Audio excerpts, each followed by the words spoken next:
name of Allah, the Beneficent, the Merciful, to whom all praise is due, whom we forever thank for giving us the Honorable Elijah Muhammad as our leader, teacher, and guide. And I specifically, ladies and gentlemen, and brothers and sisters, open up like that because I am a representative of the Honorable Elijah Muhammad. And were it not for him, you and I wouldn't be here today.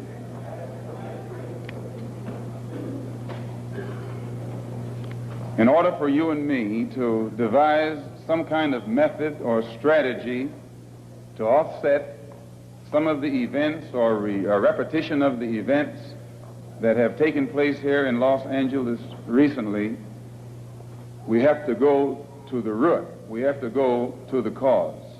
Dealing with the condition itself is not enough. We have to get to the cause of it all, or the root of it all. And it is because of our effort toward getting straight to the root that people oftentimes think we are dealing in hate. But first, I would like to congratulate and give praise to the Negro, so-called Negro leaders and so-called Negro organizations. And excuse me if I say so-called, it's hard for me to just outright say Negro when I know what that word Negro really means.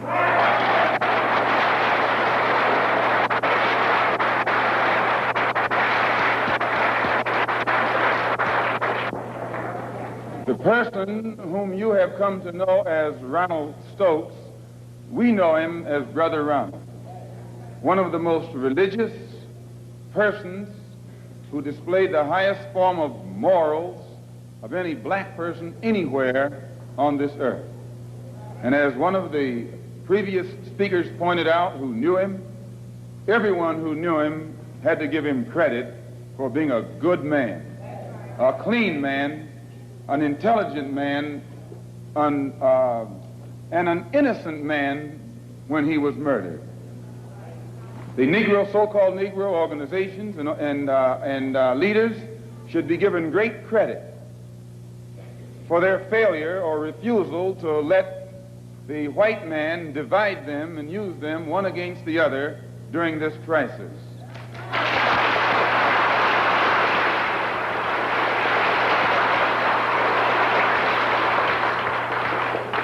As Reverend Wilfred Wilson pointed out, I think it was 8 years ago today that the Supreme Court handed down the desegregation decision.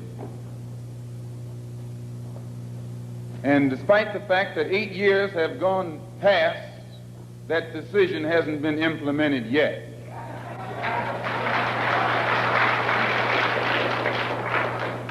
I don't have that much faith. I don't have that much confidence. I don't have that much patience. And I don't have that much ignorance to...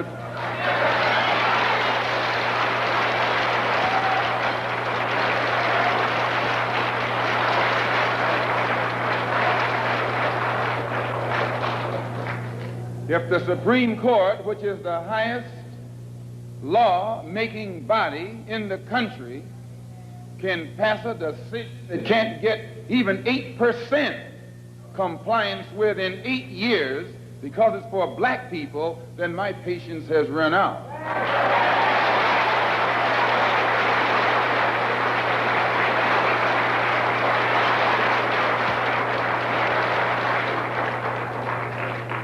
When black people who are being oppressed become impatient, they say that's emotional. Please. When black people who are being deprived of their citizenship, not only of their civil rights, but their human rights, become impatient, become fed up, don't want to wait any longer, then they say that's emotional.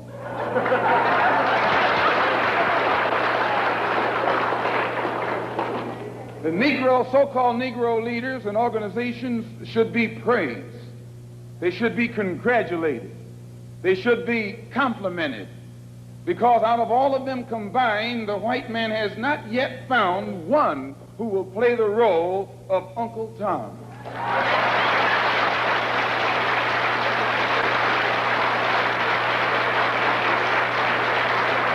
But yet he has found no Tom, no puppet, no parrot, who is still dumb enough in 1962 to represent the injustices that he's afflicting against our people.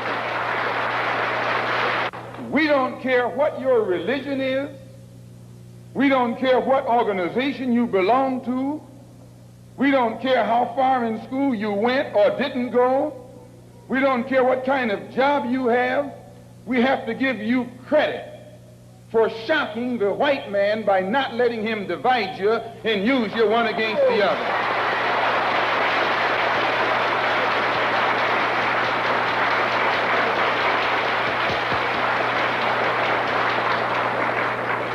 In the past, the greatest weapon the white man has had has been his ability to divide and conquer. As Jackie Robinson pointed out beautifully on the television last night, 4/5 of the world isn't white. Isn't that what Jackie said?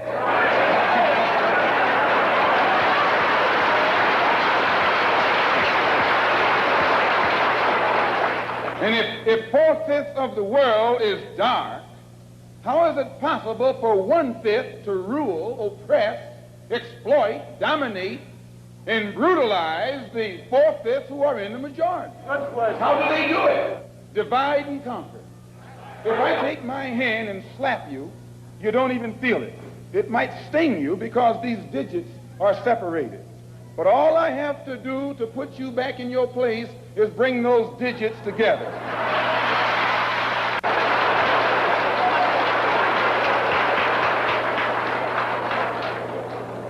This is what the white man has done to you and me. He has divided us and used us one against the other. But today, thanks to Allah, you can say thanks to God or thanks to Jesus or thanks to Jehovah, whatever you want.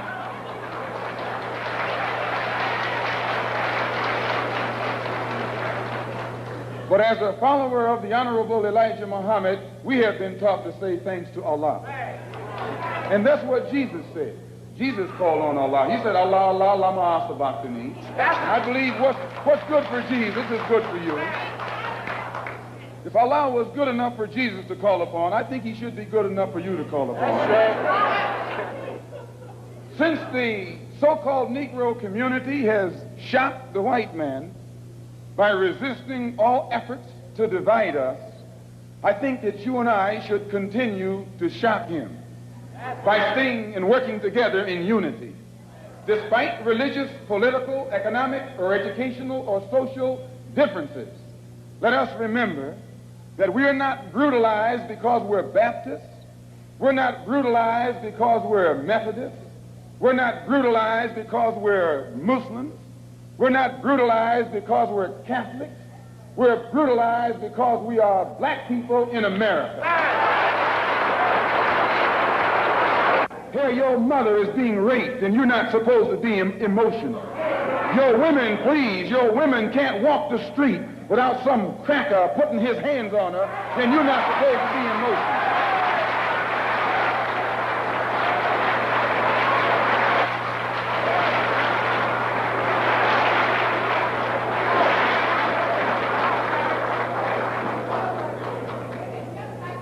If you say that you're fed up, if you teach the Negro, people don't even know their own name.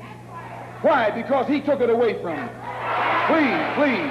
20 million black people don't even know their own language. Why? Because he took it away from them. 20 million black people who don't even know the history of their ancestors. Why? Because he took it away from them. And if you try and tell them how thoroughly and completely they've been robbed, he says you're teaching hate.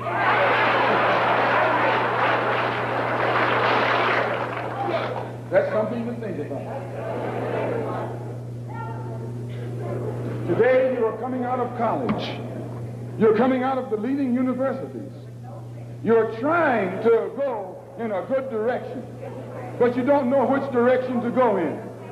And if somebody tries to take you right to the root of your problem, they say that that man's a hate teacher. If I ask why should the senators in Washington, and then again if we tell you that Negroes are being hung on the tree or being shot down illegally, unjustly, and those Negroes should do something to protect themselves, you say you're advocating violence. The white man is tricking you. He's trapping you. He doesn't call it violence when he lands troops in South Vietnam.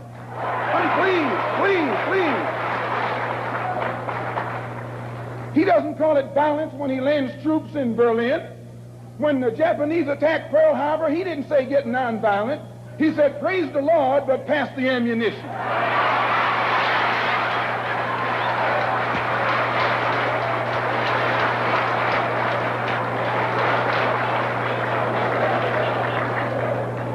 But when someone attacks you, when someone comes at you with a club, when someone comes at you with a rope, when someone comes at you with a gun, despite the fact that you've done nothing, he tells you, suffer peacefully.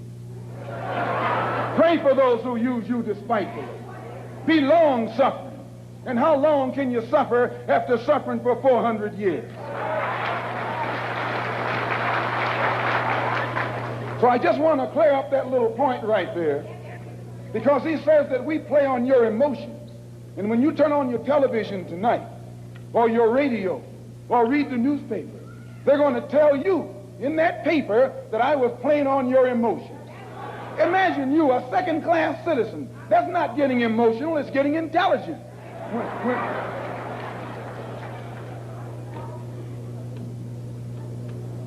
And as far as your mayor is concerned, I see you should say their mayor.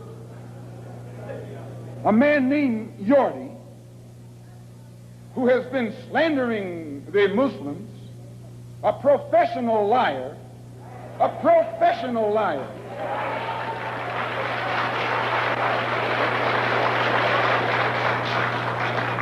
who has mastered the art of using half-truths. Put it in the paper that they broke into our religious place of worship and got records that they can use to prove that most of us have criminal records. You can't be a Negro in America and not have a criminal record.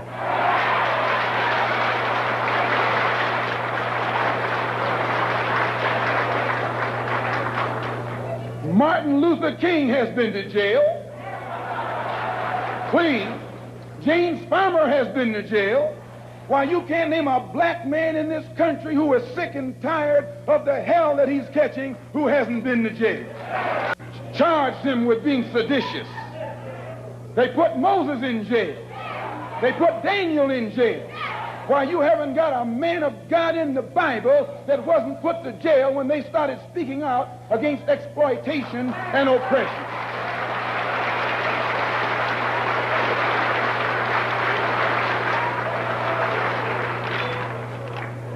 They charged Jesus with sedition. Didn't they do that? They said he was against Caesar. They said he was discriminating because he told his disciples, go not the way of the Gentiles, but rather go to the lost sheep. He discriminated. Don't go near the Gentiles, go to the lost sheep.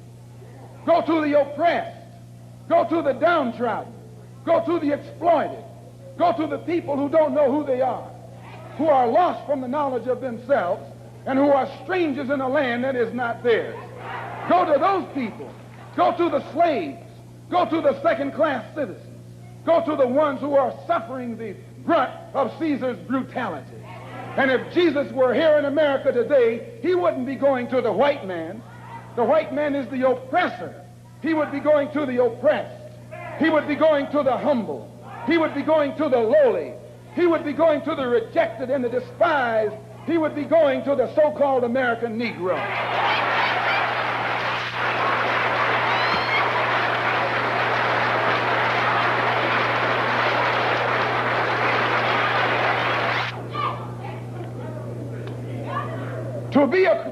To have once been a criminal is no disgrace. To remain a criminal is the disgrace. I formerly was a criminal. I formerly was in prison. I'm not ashamed of that. You never can use that over my head. And that he's using the wrong stick. I don't feel that stick.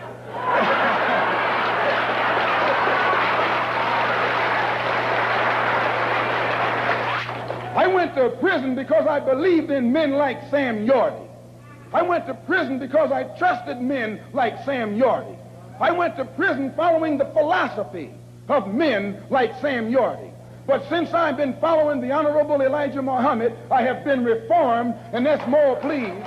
That's more than Sam Yorty and Chief Parker and all these other white politicians have been able to do with the inmates in the prisons of this state. They should give Mr. Muhammad credit. They should give Mr. Muhammad credit for reforming and rehabilitating men whom they have failed to reform and rehabilitate.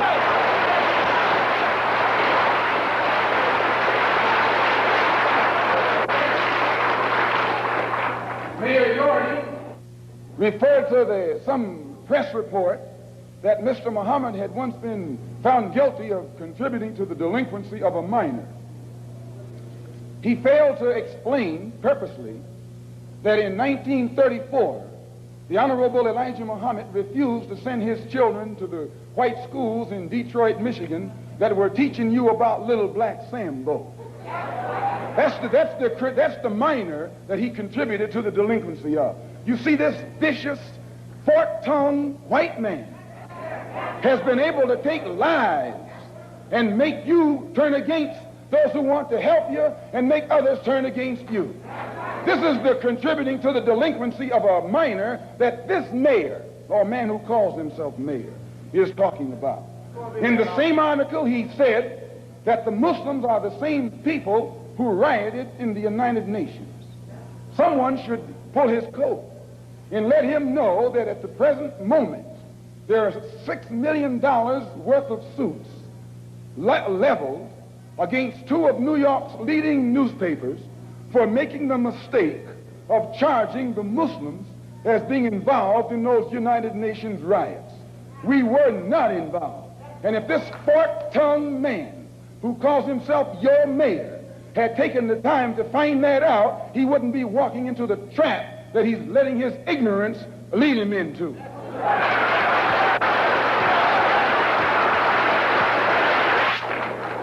And if you will take the time to read the Washington Post that came out the Sunday after that incident took place, the Washington Post pointed out on the front page that the Muslims had nothing to do with the UN riots. And they quoted, in saying so, the person who was at that time the commissioner of police in New York City. See, it's lies that the white man has spread about the Muslims to try and make you afraid of the Muslims, or to try and make you think that the Muslims were a criminal element, an uncouth element, and things that you would not like to be associated with. Also, they say that I'm just clearing these things up, and then we're going to get into what happened. They also say that the Honorable Elijah Muhammad was a draft dodger. No, he wasn't. He just refused to go to the army because he was a man of peace. He was a minister of a religion of peace. He was teaching peace. So he outright refused to go to the army. That's not draft dodging. That's intelligence. Appear before the grand jury, because the coroner's jury is stacked against Negroes. The grand jury is stacked against Negroes. The press, the radio, the television, and the newspapers are stacked against Negroes. But please, the Los Angeles Police Department is stacked against Negroes. He is stacked against all Negroes, all except those whom he has appointed to high positions. The controlled press, the white press, inflames the white public against Negroes. The police are able to use it to paint the Negro community as a criminal element. The police are able to use the press to make the white public think that 90% or 99% of the Negroes in the Negro community are criminals. And once the white public is convinced that most of the Negro community is a criminal element, then this automatically paves the way for the police to move into the Negro community, exercising Gestapo tactics, stopping any black man who is on the sidewalk, whether he is guilty or whether he is innocent, whether he is well-dressed or whether he is poorly dressed, whether he is educated or whether he is dumb, whether he's a Christian or whether he's a Muslim. As long as he is black and a member of the Negro community, the white public thinks that the white policeman is justified in going in there and trampling on that man's civil rights and on that man's human rights. Once the police have convinced the white public that the so-called Negro community is a criminal element, they can go in and question, brutalize, murder unarmed, innocent Negroes, and the white public is gullible enough to back them up. This makes the Negro community a police state. This makes the Negro neighborhood a police state. It's the most heavily patrolled. It has more police in it than any other neighborhood, yet it has more crime in it than any other neighborhood. How can you have more cops and more crime? Why? It shows you that the cops must be in cahoots with the criminal.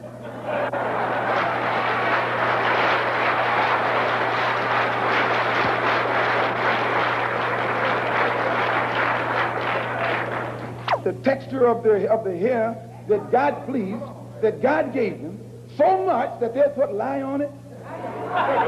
Do you realize, now, you know, brother, lye will eat a hole in steel, and you know your head is not that hard.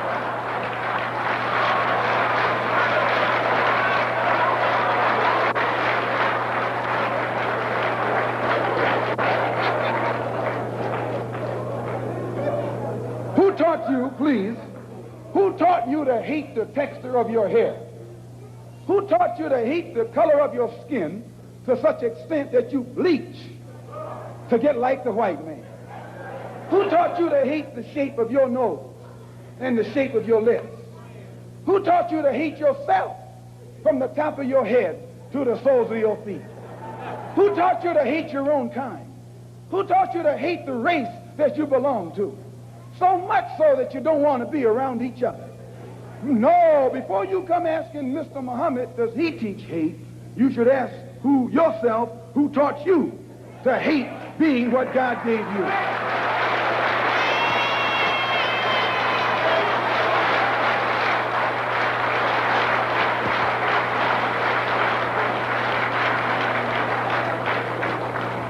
We teach you to love the hair that God gave you. Here you way out in the middle of the ocean, can't swim, and you worried about someone that's in the bathtub and can't swim.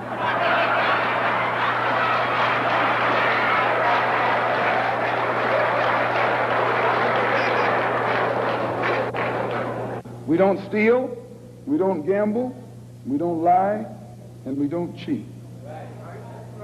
And that also deprives the government of revenue, because you can't get into a whiskey bottle without getting past the government seal. You can't open a deck of cards without getting past the government seal. Here's a white man makes the whiskey and then puts you in jail for getting drunk.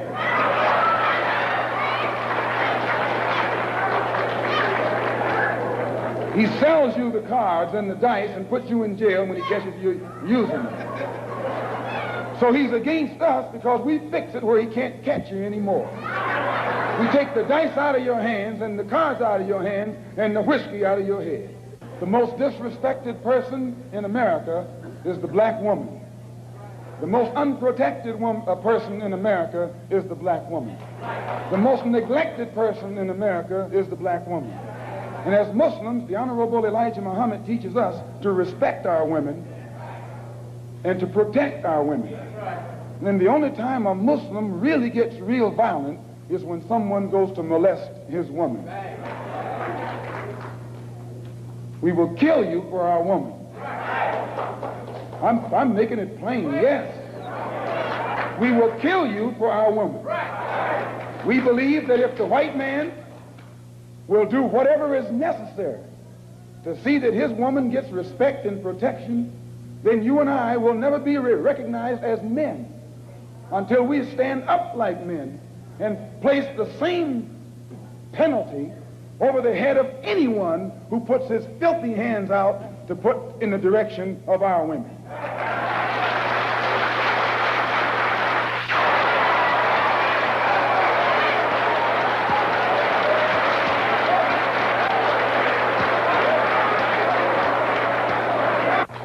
We respect them, but we want them to respect us. We think that the law should respect the Negro community. The law should protect the Negro community. The law should approach the Negro community with intelligence if it expects the Negro community to react intelligently. So the Honorable Elijah Muhammad teaches us to always avoid anything that smacks of disrespect for the law. And if the police department tells the truth, they will have to admit that they have never had any experiences with Muslims that have ever been anything other than honorable unless they themselves come at us in a dishonorable way. It has no case against the Muslims. It has no case against these brothers whom they shot down. And because it has no case, it's trying to create a case. It's trying to manufacture a case.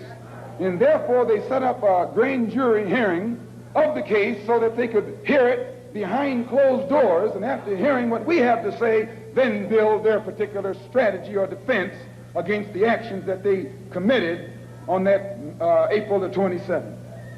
So at the advice of our attorneys, we purposely, the victims, those who have been indicted, or rather those who have been arrested and are out on bond, have purposely refrained and refused from making any statement whatsoever until after the case appears in court.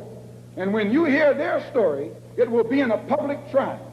We have already had experience with these private hearings behind closed doors. Anything that the white man has to do to the Muslim, he has to do it in the open. He has to do it in public, or he has to put every single one of us behind bars for the rest of our lives.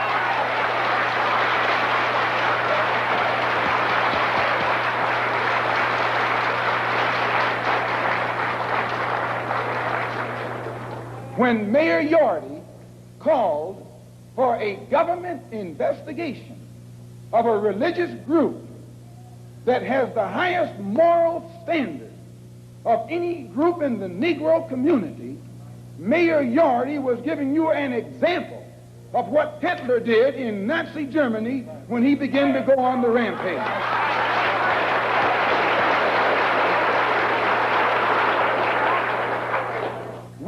We have confidence that the white public and the black public, if they hear our case, if they hear and have access to the investigation, will never be fooled by this phony setup that's stacked from the top all the way down.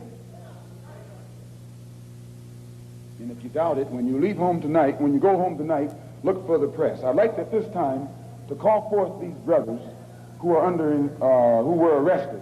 The brothers who were arrested, come up here behind these chairs, please.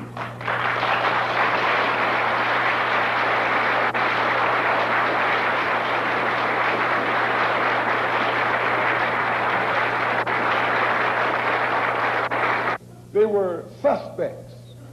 This wouldn't happen in a white neighborhood. White man can walk down the street with packages on his head, packages under his arm, and packages everywhere else, and won't anybody question his right to carry those packages. But a Negro is suspect because the press makes you suspect. Yes, the white press makes Negroes suspect. What do you got? All the information you need, officer. And the officer made one stay at the rear of the car and the other go to the front of the car. And while he was taking the one to the front of the car, the polite attitude, the humble air, the submissive, intelligent, peaceful spirit that he unexpectedly found in this Negro infuriated him. And he began to, he told the brother, put down your hands. Brother was talking. He's not a criminal. A man has a right on the sidewalk to talk with his hands. Put down your hand. Don't talk with your hands. And when the brother continued to gesture with his hands, the officer grabbed his hand, twisted it around behind his back, flung him up against the car, and then that's when hell broke loose. That was when hell broke loose. A struggle ensued. Shots were fired by the police and by a Negro door shaker.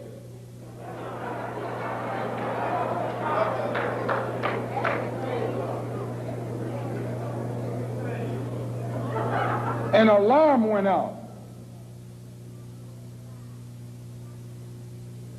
When the alarm went out, instead of the police going to the place where the incident occurred, the police went 1 block away to the temple. When they arrived there, they got out of their cars with their guns smoking. You would have thought it was Wyatt, what his name? Wyatt Earp. I'm telling you, they came out of those cars, and we have enough witnesses to hang them with their guns smoking. Chief Parker knows this, Mayor Yardy knows this, and every police official in the city knows that. They didn't fire no warning shots in the air. They fired warning shots point blank at innocent, unarmed, defenseless Negroes. As I say, 2 of the brothers were shot in the back. Another was shot in the shoulder. Another was shot, 2 of them were shot, excuse the expression, through the penis.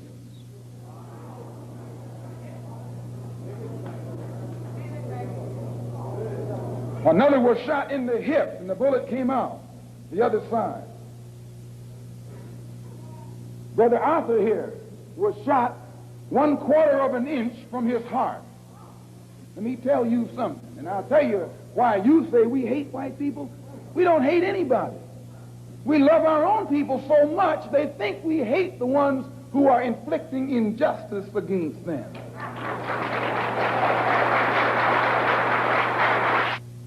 Man who has been shot, the bullet having passed 1/4 of an inch through his heart. I'm not going to let him talk, which I think you can understand why. You should listen to the conversation of the police officers while it was going on. 2 of the brothers who had been shot were lying hand in hand. The officer said they were chanting a death chant. You read that? They were saying, Allahu Akbar. What does that mean? It means that God is the greatest. It means that God is the greatest.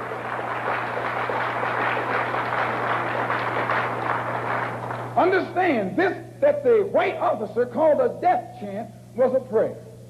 They were praying when they were shot down. They were saying, Allahu Akbar. And it shook the officer up because they haven't heard black people talk any kind of talk but what they taught them.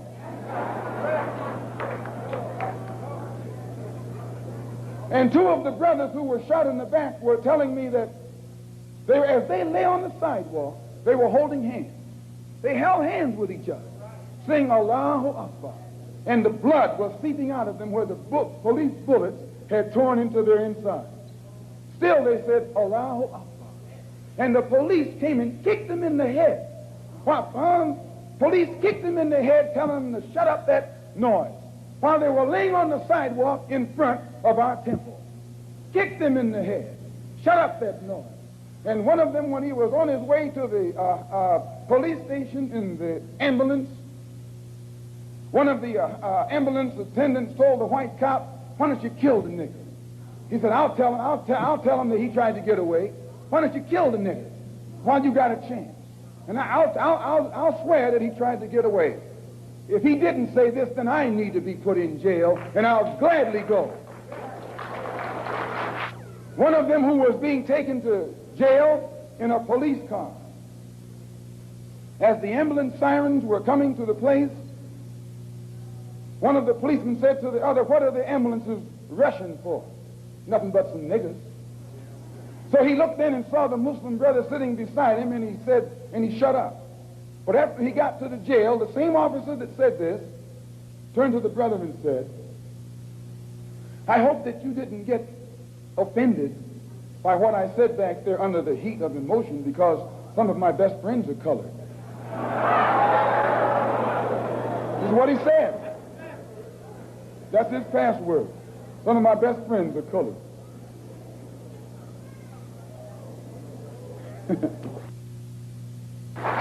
And I, for one, as a Muslim, believe that the white man is intelligent enough. If he were made to realize how black people really feel and how fed up we are without that old compromise and sweet talk, why, you're the one that make it hard for yourself. The white man believes you when you go to him with that old sweet talk, because you've been sweet talking him ever since he brought you here. Stop sweet talking him. Tell him how you feel. Tell him what kind of hell you've been catching, and let him know that if he's not ready to clean his house up,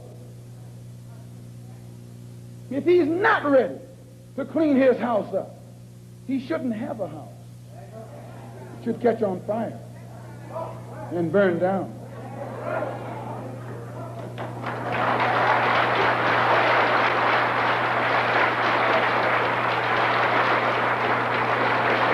As Muslims, we identify ourselves with the dark world. So we're not any minority. We're part of the majority, and the white man is the minority.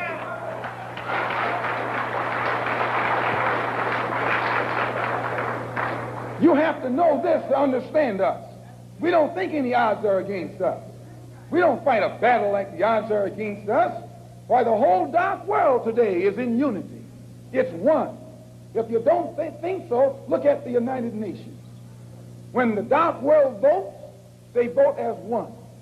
They get the colonialists out of Africa and out of Asia, telling them to get out.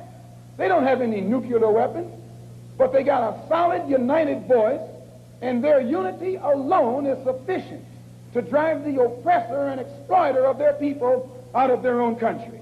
You and I need to learn a lesson from that right there. In the UN, the dark world consists of Buddhists, Hindus, Shintoists, Taoists, Christians, Muslims, everything. But they're together. They forget their religious and political differences. They think as one. They move as one against a common enemy. And out of Algeria, he's going. Don't think he's not going. He's going. They're getting him out of Angola, out of Tanganyika, out of Angola, out of Uganda, out of Kenya. He's going from South Africa too. He hasn't got long to be there. All over this earth, dark people who have been oppressed and exploited by those who are not their own kind, strangers, are coming together to get the oppressor off their back. You and I learn a lesson from that. We are oppressed. We are exploited. We are downtrodden. We are denied not only civil rights, but even human rights. So the only way we're going to get some of this oppression and exploitation away from us or aside from us is come together against the common enemy.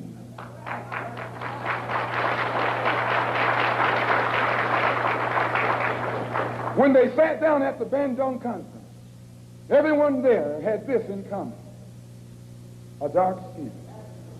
Some of those who were sitting there were socialists, some were communists, some were capitalists, some were Christians, some were Buddhists. They were everything. But all of them was dark skin. And they looked at that dark skin and agreed that this is one thing they had in common. Forget that you're a Methodist. Forget that you're a Catholic. Forget that you're a Protestant. Forget that you're a Muslim. Remember that all of us are black and we're catching hell.